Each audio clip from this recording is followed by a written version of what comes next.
Assalamualaikum warahmatullahi wabarakatuh. Selamat datang di video saya. Hari ini saya akan berbagi informasi 5 penyebab mengapa kampas kopling mobil kita cepat aus atau cepat habis. Yang pertama adalah karena kita terlalu cepat melepas kopling. Terlalu cepat melepas kopling bisa saja membuat kampas kopling kita cepat habis, karena kita mengikis kopling dengan sangat kencang. Misalnya aja ketika kita ingin sedang adu cepat dengan kendaraan lain. Seperti ini contohnya, masuk gigi 1. Saat kita melepas kopling secara cepat dan menambahkan gas secara ekstrim, di situ terjadi pengikisan kampas kopling yang cukup ekstrim. Ini saya lakukan hanya untuk tutorial saja ya teman-teman. Kalau bisa tidak kalian tiru. Seperti ini contohnya, masuk gigi 1, lepas kopling seperti ini ya. Kopling masih ditahan. Oke, ketika balapan langsung dilepas dengan cepat dan menambahkan gas dengan ekstrim.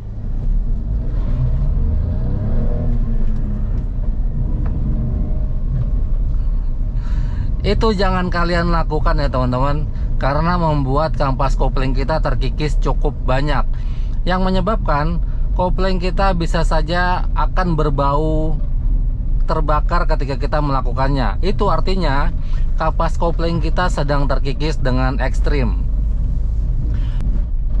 Penyebab kedua mengapa kampas kopling cepat aus atau cepat habis, karena kita tidak menyesuaikan persneling dengan kecepatan mobil kita. Contohnya seperti ini, kita pakai gigi 2, lalu kita pakai kecepatan tinggi misalnya aja 40 km per jam. Oke, seperti ini. RPM nya tinggi banget, kecepatannya 45. Itu tidak baik ya teman-teman, karena kita memaksakan kampas kopling kita bekerja ekstra juga ya teman-teman. Oleh sebab itu, kalau bisa kalian oper gigi itu harus dengan sesuai ya teman-teman. Misalnya aja kita oper gigi, kita tetapkan RPM di 2500 atau 2,5 sampai di 3000 atau di 3. Artinya kalau kita oper gigi ya disesuaikan dengan RPM aja, dan kita gunakan kecepatan sesuai dengan gigi yang kita gunakan. Penyebab ketiga mengapa kampas kopling kita cepat habis atau cepat aus adalah kebiasaan kita menggantungkan kaki kiri pada pedal kopling mobil kita. Memang tidak kita rasakan kerusakannya itu sekarang ya teman-teman. Kalau kalian sering melakukannya, di jangka panjang bisa aja membuat kampas kopling kita cepat aus. Contohnya seperti ini, kita berjalan ya. Berjalan menggunakan gigi 3, naik gigi 4. Oke, sambil menunggu kakinya tidak dilepas seperti ini, tapi digantungkan pada kopling seperti ini. Ini menyebabkan kampas kopling terkikis dengan pelan-pelan ya teman-teman. Memang tidak kita rasakan kerusakannya itu sekarang, tapi bisa aja di 4 tahun atau 5 tahun pemakaian kampas kopling kita udah kerasa tidak enak. Kebiasaan yang baik menggunakan mobil membuat kampas kopling kita menjadi awet. Kalau jarak tempuh mobil kalian mencapai 80.000 km, tapi kampas koplingnya masih dalam keadaan baik, artinya cara kalian menggunakan mobil itu sudah sangat baik. Bila di bawah 80.000 km, kalian sudah ganti kampas kopling, bisa aja mungkin karena kalian terlalu sering menggunakan kopling dengan cara yang ekstrim. Penyebab keempat mengapa kampas kopling kita cepat habis atau cepat aus adalah karena kita terlalu sering menggunakan setengah kopling. Setengah kopling itu sebenarnya hal yang diperbolehkan asal tempatnya tepat dan cara menggunakannya dengan cara yang benar. Kalau kita menggunakan dengan cara yang salah, bisa membuat kampas kopling kita cepat aus. Saya akan jelaskan bagaimanakah cara yang salah. Cara yang salah adalah kita menggunakan setengah kopling dengan ekstrim ketika kita melakukan stop and go pada posisi tanjakan. Oke. Contohnya sekarang saya berada di tengah tanjakan. Kalau saya lepas rem, mobil akan turun. Oke, perhatikan ya, mobilnya mundur. Ya. Kebanyakan pemula itu menggunakan dengan cara yang ekstrim pada saat posisi stop and go seperti ini. Contohnya seperti ini, masuk gigi 1, oke. Koplingnya dilepas, dilonggarkan pelan-pelan sampai ada getaran mesin. Oke, mesinnya udah ada getaran. Lalu remnya cepat-cepat dilepas dan pindah ke gas untuk kaki kanannya seperti ini. Oke. RPM-nya terlalu tinggi melebihi 3000. Itu membuat kampas kopling kita tersiksa ya teman-teman. Dan juga ban belakang kita itu ada sedikit jeda waktu spin di tempat sebelum dia maju. Itu cara yang sangat-sangat salah, karena bisa membuat ban kita jadi cepat tipis serta membuat kampas kopling kita tersiksa. Cara yang benar adalah kita bisa menggunakan dengan cara yang perlahan. Contohnya seperti ini. Masuk gigi 1. Ya, oke, lepas kopling pelan-pelan. Oke. Ada getaran, remnya dilepas dan langsung masuk ke gas untuk kaki kanan. Penambahannya tidak ekstrim. Oke. Tidak sampai 3000. Itu jauh lebih baik ketimbang cara yang pertama tadi. Penyebab kelima mengapa kampas kopling kita cepat aus atau cepat habis adalah karena kita sering menyeimbangkan mobil kita pada posisi tengah tanjakan.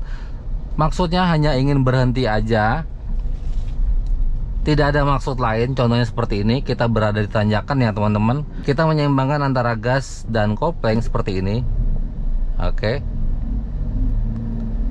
Mobil tidak mundur, tidak maju juga, tapi seimbang di tengah tanjakan. Oke. Cara itu bisa membuat kampas kopling kalian cepat aus atau cepat habis. Sebenarnya cara itu boleh dipelajari, boleh banget dipelajari, tapi jangan dipraktekkan terlalu sering, hanya untuk belajar aja. Kalau kalian sudah bisa mengkombinasikan antara gas dan kopling, artinya kalian sudah bisa stop and go dengan lancar pada posisi tengah tanjakan. Jadi itu hanya untuk pelajaran aja. Ketika sudah mahir, kalian tidak perlu melakukannya itu lagi. Kalau ingin berhenti di tengah tanjakan, sebaiknya kalian harusnya menekan pedal rem seperti ini aja tanpa menyeimbangkan antara gas dan kopling. Itu aja udah cukup banget. Jadi itu adalah 5 penyebab mengapa kampas kopling kita cepat habis atau cepat aus. Oke, sekarang saya akan menjelaskan 3 tanda kalau kampas kopling kita sudah mulai menipis.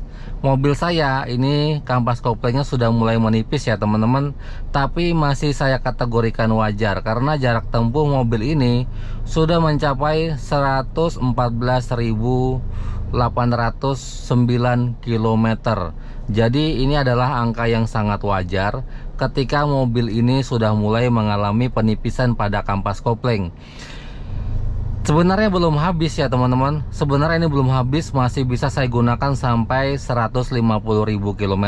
Saya masih berani jamin mobil ini koplingnya masih sehat. Tanda yang pertama adalah kopling terasa keras. Mobil semakin sering kita gunakan, semakin jaraknya jauh kita gunakan, koplingnya akan menjadi keras. Artinya kalau udah keras, itu kampas kopling kita sudah mulai menipis. Contohnya seperti ini. Saat saya menginjak pedal kopling seperti ini, perhatikan ujung kaki saya. Oke, saat saya menginjak seperti ini, saat saya menginjak penuh, kita lemaskan posisi kaki. Posisi kaki kiri kita lemaskan. Saat saya menginjak seperti ini, perhatikan tumit saya terangkat. Saya tidak menambahkan tenaga untuk menekan ke bagian bawah ya. Nih, tumit saya terangkat dan koplingnya belum terinjak dengan sempurna. Ini artinya kopling kita sudah mulai keras, dan itu penyebabnya karena terjadi penipisan pada kampas kopling. Itu hal yang wajar ya kalau mobilnya sudah lama. Tapi kalau mobilnya masih baru, koplingnya itu sangat keras, itu patut dipertanyakan.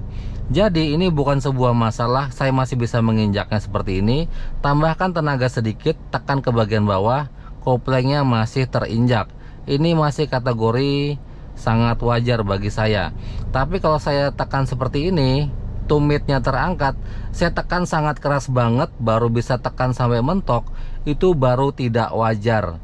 Oke, itu tanda pertama kampas kopling sudah mulai menipis. Tanda kedua kampas kopling kalian sudah mulai tipis adalah mobil kurang tenaga. Misalnya aja kita muat dalam muatan yang banyak, mobil dalam posisi penuh, tapi mobilnya itu loyonya kelewatan, bisa aja kampas kopling kita sudah mulai aus. Artinya cara menggunakan kita bisa aja salah, atau mungkin karena memang mobilnya sudah mulai umur. Tanda ketiga kampas kopling kalian sudah habis adalah mobil kehilangan tenaga. Sudah masuk gigi 1 lepas kopling tapi mobil tidak bisa jalan, artinya kampas kopling kalian sudah benar-benar habis dan harus benar-benar kalian ganti. Kerusakan pada kampas kopling itu tidak terjadi secara tiba-tiba ya teman-teman, melainkan karena kebiasaan kecil kita menyebabkan itu rusak dalam jangka panjang. Misalnya aja sudah 70.000 km tiba-tiba mobil kehilangan tenaga. Itu bisa aja karena kebiasaan buruk kita di masa lalu yang kita pertahankan sampai hari ini. Oke, mungkin segitu saja share video saya hari ini. Semoga menambah wawasan kita bersama. Kalau ada sesuatu yang kurang dari ucapan saya, kalian boleh tambahkan pada kolom komentar dengan bahasa yang sopan, santun, supaya menjadi pelajaran untuk teman-teman kita di luar sana yang baru belajar menggunakan mobil. Sekian dari saya, sampai jumpa di video saya selanjutnya. Assalamualaikum warahmatullahi wabarakatuh.